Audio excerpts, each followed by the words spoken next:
Now a man is fighting for his life in the intensive care unit, put there by a mosquito bite. Good evening, I'm Taryn Asher. And I'm Ruth Barrage. The condition so rare it took doctors days to figure out what was wrong. Fox 2's Dave Spencer joins us live. Dave, this man's family, man, they just have to be frantic and really looking for positive news here if they can find it. Yeah, they are looking for any news and any help that they can get. We're talking about a man in his 40s, a husband, a father of a 7-year-old boy who has spent nearly the entire month of October in the hospital fighting for his life after being diagnosed with an extremely rare and extremely severe case of West Nile virus. Southeastern Michigan has a way of wrapping its arms around and taking care of its own. So I hope and pray that someone will be able to offer some relief to my brother Dino. Christopher Dino Guzzi is fighting for his life.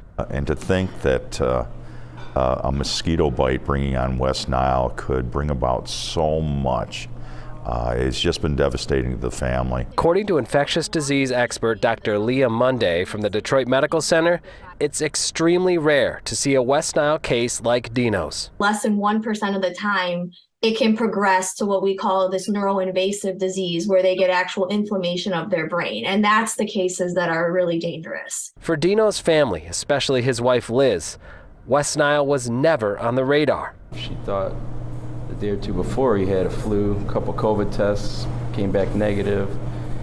And when she found him unresponsive, she rushed him to Beaumont Hospital. His family says Dino was there for days while doctors tried to determine what was wrong. The worst part was they couldn't tell us what was wrong with them. They started taking away, it's not this, it's not meningitis, it's not the other. So it took a good 5 days for us to find out that my brother had West Nile virus. The doctors have been wonderful. Doctors from the U of M, Duke University have been working on it. But we do know in the end there will be some astronomical medical bills, and we're going to need help. At this stage with a virus like West Nile, there is no cure. Treatment focuses on just supportive care. There's no specific treatment to target the virus. Meaning he's getting assistance to stay alive so his immune system can fight. A helpless feeling for those who love and care for him. Last time I was at the hospital, I was with Dino's son, and he said, "Daddy, I can't wait to get you home."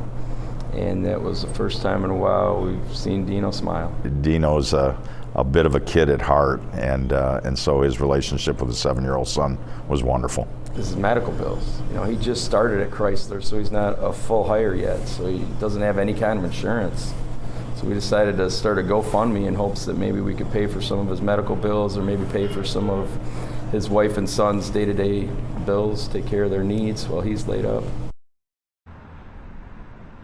And unfortunately, the news of late has not been positive for Dino. We're told he was making progress up until Sunday night when he had to be put back on a ventilator.